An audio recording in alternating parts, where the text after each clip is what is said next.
So, have you ever imagined what your future fitness means to your life? Or have you or anyone you know ever said, I never imagined my life would be like that? So, today we are talking about future fitness, short term and long term goals. And before you check out on me, I promise you we are not talking about smart goals. We are talking about how we can future proof our life. And before we get started, I'm Peter, the CEO of Strong Healthy Women, and I have my lovely team with me today. We have the lovely Sally Ann and Sue. Hey, girls. Hey, girls. Hello, everyone.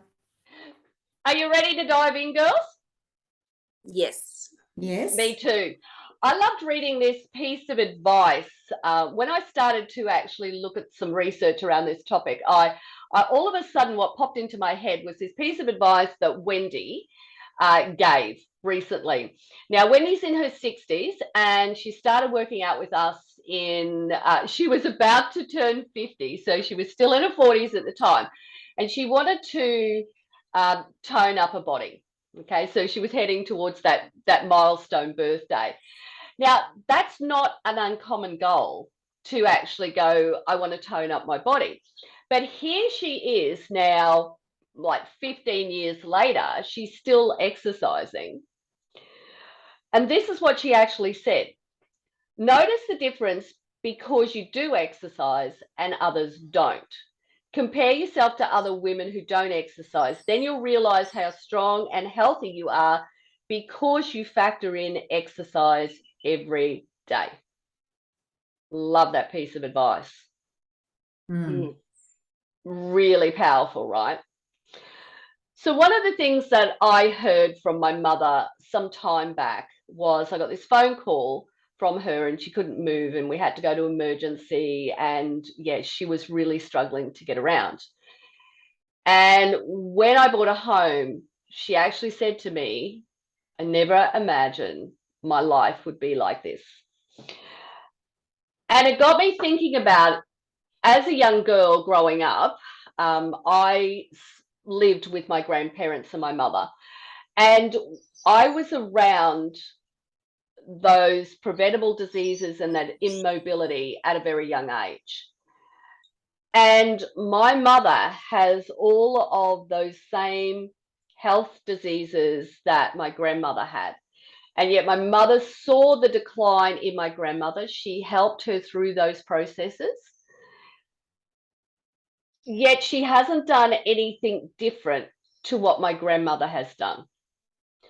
So if she was actually thinking about her life, her future fitness, and being more aware of what was happening to her, then she could have made some small changes in her life that would have impacted how she is now.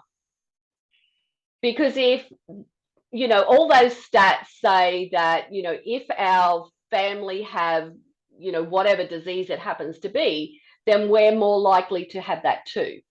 So the percentage is, I think it's 80% girls. I think it's around that. Yeah, I think it's around that 80% mark. But I don't have those things. And if I had the same, if I had followed that same path as my family, then I would have had, diabetes for the last 20, 30 years. But I don't, because I was aware of what was happening at a young age, and I have focused on what my future life will look like. And so I made these small changes in my life at a very young age, and I continue to remind myself of what that means to me. I just want to pop over to you, Sel, and find out, do you have any comments about that, or you want to add in anything that you want to share?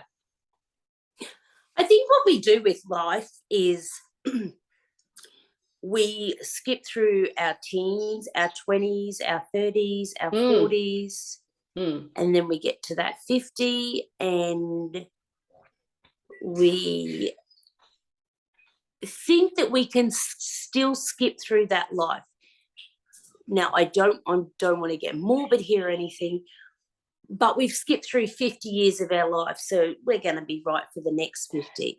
Yeah. Not thinking about our mortality, and like, I'm not being morbid, but we've got to think about that. You know, you may only have 30 years left. You may only have 40 years left. We don't think about, you may only have, you know, being in your 50s, being in your 60s, you may only have 10 years left. You don't know.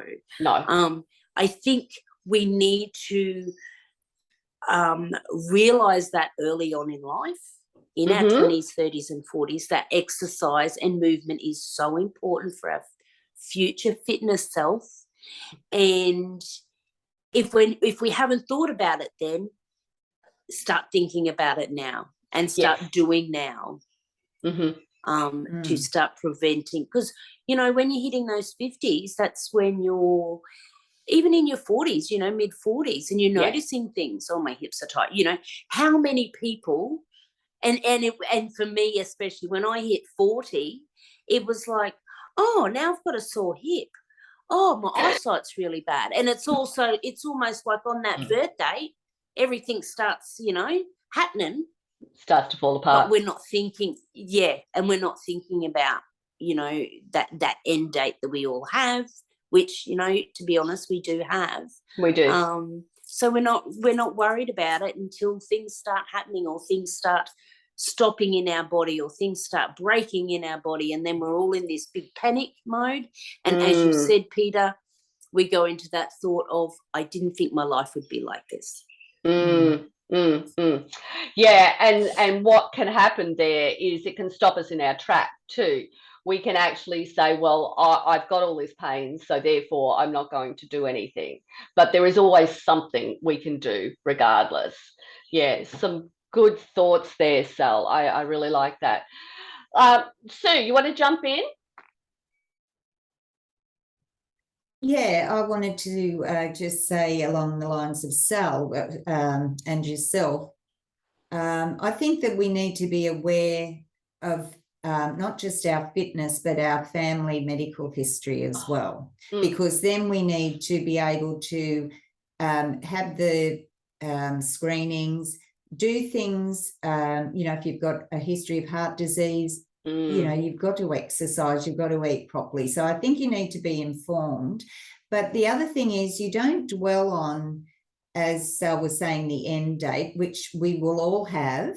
And it's easy. For example, for me, I lost my mum at 63, my dad at 66, my brother at 65. Now, I've outlived mum by 2 years. I'm the same age as my brother when he passed, and next year, hopefully, I will get to 66 and be the same age as my dad. So it's easy to get caught up in that and think, oh my God, I'm 65. I might only have another year. So being mindful of that, you've also got to pull yourself back and say, well, if I don't know how long I'm here, so I've got to make the most of it. And if I want to do things, I've got to be healthy and fit enough to do what I want to do. And it's never too late to start. We can make all the excuses, but it's never too late to make a start to improve our fitness level and our health. So that was just what I wanted to, you know, put in, because you could get to the point where you say, I never thought my life could be this way, and I'm climbing Mount Kilimanjaro or something at 70. Totally. Because, you know, you can flip that to the other side. And that's not, you know, we've got Betty in our classes who's in her 80s, and she gives it everything she's got. And, you know, so she's living proof that, you know, it's never too late to start, and you can sort of stop that loss of fitness. I think, Sal, there's a good point in awareness. I think a lot of us will tend to bury our head in the sand when it comes to awareness. And yet awareness is just simply being aware of the situation, being more factual about it. And I often say that when we get to our 40s, it's like all of a sudden I'm a young person living in an older person's body. Because we do start to, it starts around that age where we start to go, oh, I'm picking up my handbag and, oh, there's a little niggle in my back. Where did that come from? So we're aware of it, but we don't bring it to our consciousness enough. So we don't think about that little niggle. If I was to actually take action when that first starts happening, then I don't end up declining any further. So we tend to ignore it. And then what happens is all of a sudden we get to the 50s and it's like, it's painful. It's a lot worse than what it was. Or maybe we'll get to our 60s. And then all of a sudden it's like, I either can't do something or I'm going to do something about it. And I honestly believe that, you know, there's two camps on this. Because if your mindset says that, you know, I can't do it, it's too painful, then that's exactly where you're going to stay. Whereas if you go, you know, there is something I can do about this, what is it that I can do? Then you will make those changes in your life, or you will start to actually do some research to find out exactly what you need to do. Yeah. And I think it's good to get advice, and that's where you you know, can get a coach, personal trainer, or you may have to go to a you know, an allied health professional. But it's no good just sitting there and saying, I'm in pain, I can't do it, because there are ways you can overcome that and still exercise and still improve your fitness. You just perhaps might need someone to guide you. Yeah, that's exactly right. So it may not be, you have to get out of that mindset too of it's too painful, I can't do anything. What are you thinking you can do? What you did when you were 20 years old? Yeah. Yes. You know, you can't do that. Most of us can't do what we were doing at 20. No. You know, so and this is where you've got to, as you said, do your research, find out what is out there, what you can do for your age. Yeah. Yeah. And you know, it's like for me, some time back, I noticed that I was moving slower than what I used to, you know, because I had some things going on in my life, which meant that I couldn't do my normal fitness type routines. And so I just went about, you know, starting to build that level of strength, that fitness that I wanted back, you know, and I just timed myself. And this is the other thing, is knowing what that baseline is. So where am I starting from? And it is just a starting point, and it doesn't have to be where you were in your 20s. You know, it can be where you are right now, because it needs to be where you are right now. And so I looked at what my baseline was and I went, you know what? I need to do something here, you know, and I put this little plan to place. And I'm pleased to say that last week I actually tracked my walking pace. So as a woman in my 60s, you know, there's this walking pace that we sort of like fit with. My walking pace is back to a 20-year-old. Yeah. Simply because I was actually aware that I felt like I was slowing down. So I went, I need to track this. I need to find out exactly where I'm at. And I looked at it and I went, oh my goodness, you're becoming a 60-year-old quickly. You've got to change that. So, and that's what I did. And I think that, and the thing too is, sorry, Peter, the thing right. is that, you know, if you are starting now and you're 50 or 60 and you've got those aches and pains and you're starting now, and as I said, you probably can't do what you were doing in your 20s, but then you look at somebody like Sue who's running marathons. Yeah. You know, so you could very well end up doing more than what you were doing in your 20s. Oh, totally. Absolutely, you can. Yeah, yeah. And I think it comes down to what Peter just said about recognizing a situation. She was slowing down. So, but she didn't just say, oh, well, I'm in my 60s, that's normal, you know, I'm going to slow down. She actually made a plan, which is like when we talk about goals, she Mm. actually made a plan and stuck to the plan, and then she saw the results. And it wouldn't have, you know, I don't know how long it took you to get to that, but it wouldn't have been very long. No. So it, you know, once you get started, it doesn't take long for you to build up that fitness if you're consistent. And you don't have to be, but you don't have to be running marathons. Just because I'm crazy enough to do longer running, that's something, but that's me, that's something I enjoy. It doesn't mean that's for everyone, but that certainly doesn't mean that you can say, oh, well, I can't do that, so I'm not going to bother. You find something that you can do that will help you stay fit and healthy. And there's so much you can be doing. Oh, absolutely. I know that I've never been a runner as such. So I've always been a speed racer, so not a long distance runner. And so one year I went, okay, I'm going to actually, you know, train myself how to do this. And what I'm going to do is I'm going to do some of those, you know, longer fun runs that they've got going on, which I did. And I did a couple of them for a couple of years. And it was like, well, okay, that's that. It's not me. It's not the thing that actually I want to do, you know, later in life. But what do I want to do? I want to ski mountains, you know. I took it up in my 40s and I found this amazing passion for it. So it's there, it's calling me.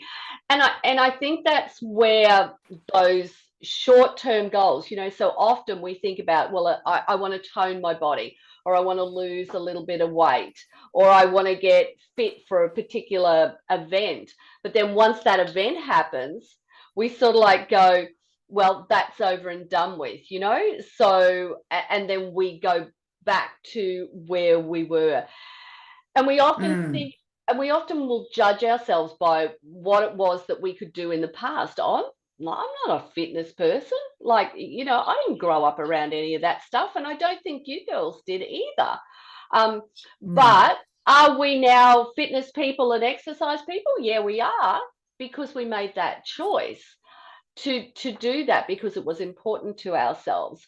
So you're not defined by your past. And often what we do is, and you've alluded to this already, is that we think about what we did in the past or who we were in the past. And yet it's when we think about the future fitness that we have and what it means to our lives, it's the thing that will give us a goal. It will be the thing that drags us forward, because we've got this sense of purpose. We've got this sense of direction, that we're getting out of bed for a reason, because we want to do something. And that's when we take those actions, because we've got a purpose and we've got that direction. Yeah. Yeah. And I don't know about you guys, but do you, either of you, set goals? Yeah. Yes, I do. Yeah. Okay. Yeah. So, you know, we often talk to our ladies in the FitFlex community and say to them, you know, like, what's your goal and what do we get? Nothing. Nothing. Yeah. Nothing. That's exactly right. Because we think about goals, we think about them as being that I want to lose weight, or, you know, I want to get toned, or, you know, it's just too hard. Whereas I was talking with Jill on Saturday, and I actually said this exact thing to her. I said, now I know you're not a goal setter. And she said, yes. And I said, but here's what I'm going to say to you. I said, I know you're a golfer. And she said, yeah. And I said, and you play golf twice a week, right? And she said, yes. And I said, so do you want to be golfing when you're in your 70s, your 80s, your 90s? And she said, yeah. And I said, isn't that a goal? Isn't that something that can drag you forward? You know, isn't that something that you can go, well, hang on a minute. You know, I want to cut, you know, my, what do you call that thing with golf? I don't know, you know? A handicap. That's it. Handicap. Thanks, Sue. So I want to cut my handicap by one, you know? So, you know, what do I need to do in order to achieve that? So I think we often think about goals as being these short-term things, whereas if we think about them more about how do I want to live my life? So just rephrase it, rethink about it. It's what do I want to do in my future? Because when we have that future that drives us, we're going to get out of bed and we're going to do it. Absolutely. Mm. Absolutely. So, anything you'd like to finish with? Well, I think we've covered pretty much everything. I think it's just important for you to be aware of your future fitness, where you want to be, what you want to be doing.